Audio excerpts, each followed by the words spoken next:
గోదావరి నది గర్భాన్ని తొలి చేస్తూ గామన్ బ్రిడ్జ్ ధవళేశ్వరం బ్యారేజ్లను ప్రమాదం కలిగే విధంగా ఈవీఎం ఎమ్మెల్యే ఇసుక దోపిడీ చేస్తూ ప్రజల ప్రాణాలతో చెలగాటమాడుతూ లక్షాది రూపాయలు అక్రమంగా సంపాదిస్తున్నారని వైసీపీ జాతీయ అధికార ప్రతినిధి మాజీ ఎంపీ భరత్ రామ్ తీవ్రంగా విమర్శించారు.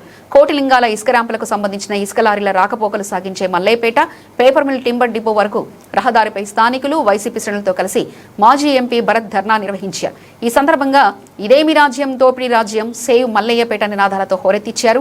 కాతేరు రాజమండ్రి ప్రధాన రహదారిపై ధర్నా వల్ల సుమారు గంట పాటు ఇరువైపులా వాహనాలు నిలిచిపై ట్రాఫిక్ తీవ్ర అంతరాయం జరిగింది. ఈ సందర్భంగా మాజీ ఎంపీ భరత్ మాట్లాడుతూ గోదావరి నదిలో బోటు మిల్లు సొసైటీల ముసుగులో డ్రగ్జింగ్ బోట్లతో ఇష్టానుసారంగా తవ్వి వందల లారీలతో అక్రమంగా ఇసుకను రవాణా చేస్తూ అక్రమంగా సంపాదిస్తున్నారని ఆరోపించారు. రాజమహేంద్రవరంలో ఇసుక మాఫియా ఏ రకంగా జరుగుతూ ఉన్నదనేది కేవలము ఇక్కడ స్థానికంగా ఉన్న ఈవీఎం ఎమ్మెల్యేకి కాసుల పంట. ఇక్కడ మల్లయ్యపేట దగ్గర నుంచి సిటీ లిమిట్స్లోంచి రోజుకి 500-600 లారీలు వెళ్తూ ఉన్నాయి. ఇక్కడ ఉన్న స్థానిక ప్రజలందరూ కూడా మొరపెట్టుకుంటూ ఉన్నారు, మా ప్రాణాలు కాపాడండి, మమ్మల్ని కాపాడండి. రోజు దుమ్ము లేసిపోతూ ఉంది. చిన్న పిల్లలు, చంటి పిల్లలు ఉంటే వాళ్ళకి అందరికీ కూడా హాస్పిటల్ చుట్టూరు తిప్పుతూ ఉన్నాము. ఇక్కడ ఇసుక రోడ్లపైన మొత్తం అంతా కూడా జారుకుంటూ వెళ్ళి స్కిడ్ అయిపోతూ ఉన్నాయి. మొన్నటికి మొన్న ఓ ఇసుక లారీ కింద పడి చనిపోయిన సందర్భాలు కూడా ఉన్నాయి. అదేవిధంగా అక్కడ కాతేరు దగ్గర కూడా ఇసుక లారీల కింద పడిపోయిన సందర్భాలు ఉన్నాయి.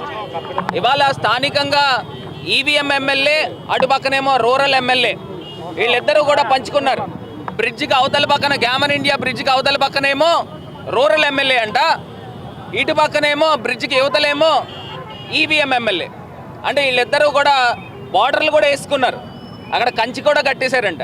నువ్వు ఈ కంచి దాటి నువ్వు అటు రావడానికి లేదు, ఈ కంచి దాటి నువ్వు ఇటు రావడానికి లేదని అసలు ఆస్తులు పంచుకున్నట్టు ర్యాంపులు పంచుకున్నారు.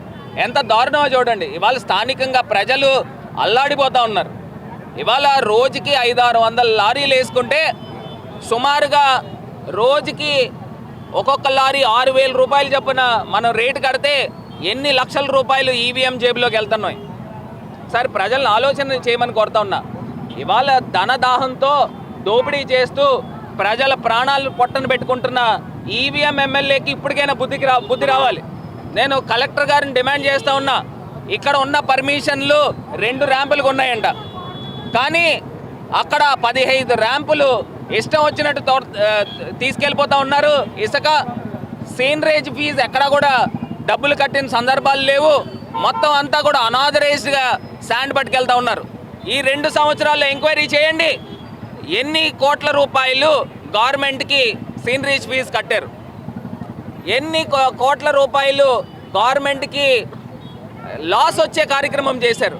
నేను ఇవాళ అడుగుతా ఉన్నా, బోట్మ్యాన్ సొసైటీ వస్తే బోట్మ్యాన్లు అక్కడ ఉన్న ఎవరైతే మత్స్యకారులు కానీ లేకపోతే బోట్మ్యాన్లు కానీ నదిలోకి దిగి అక్కడ గమేలాలతో ఇసుక తీసి దానిపైన వేయాలి. కానీ ఎక్కడా కూడా అది జరగట్లా. మొత్తం అంతా కూడా డ్రెడ్జింగ్ బోట్లు పెడతా ఉన్నారు. బ్రిడ్జికి అటుపక్క ఇటుపక్క డ్రెడ్జింగ్ బోట్లు పెట్టుకోవడం, బ్రిడ్జి స్తంభాలు దగ్గర మొత్తం మట్టి తీసేయడం, బ్రిడ్జి యొక్క స్ట్రెంగ్త్ కూడా పాడైపోతూ ఉంది. అసలు ఇది కనీస పక్షాన జిల్లా కలెక్టర్ గారికి కానీ అధికారులకు కానీ బాధ్యత లేదా అని అడుగుతా ఉన్నా. ఇమీడియట్గా డ్రెడ్జింగ్ బోట్లు ఎక్కడైతే జరుగుతూ ఉన్నాయో దాన్ని ఇమీడియట్గా స్టాప్ చేసి సీజ్ చేయండి. ఎక్కడా కూడా అక్రమ ఇసుక జరగకుండా అరికట్టాల్సిన బాధ్యత మీది. రోజుకి లక్షల రూపాయలు ఈవీఎం ఎమ్మెల్యే జేబుల్లోకి వెళ్తూ ఉన్నాయి. నేను అడుగుతా ఉన్నా, మా ప్రభుత్వంలో ఉన్నప్పుడు ఇక్కడ ఏ రోజు కూడా ఇసుక లారీ వెళ్ళిన సందర్భం లేదే. మీ ప్రభుత్వంలో ఉన్నప్పుడు ఎందుకు జరుగుతూ ఉన్నాయి అంటే వాటాలు పంచుకున్నారు. అటుపక్కేమో రూరల్ ఎమ్మెల్యే వాటా పంచుకున్నాడు, ఇటుపక్కేమో ఈవీఎం ఎమ్మెల్యే వాటా పంచుకున్నాడు. వీళ్ళిద్దరూ కూడా ఇష్టం వచ్చినట్టు దోచే కార్యక్రమం చేస్తూ ఉన్నారు. ఎట్టి పరిస్థితుల్లో అక్కడ ఉన్న సిటీ లిమిట్స్లో ఉన్న ఇసుక ర్యాంపులన్నీ కూడా సీజ్ చేయాలని డిమాండ్ చేస్తూ ఉన్నాము.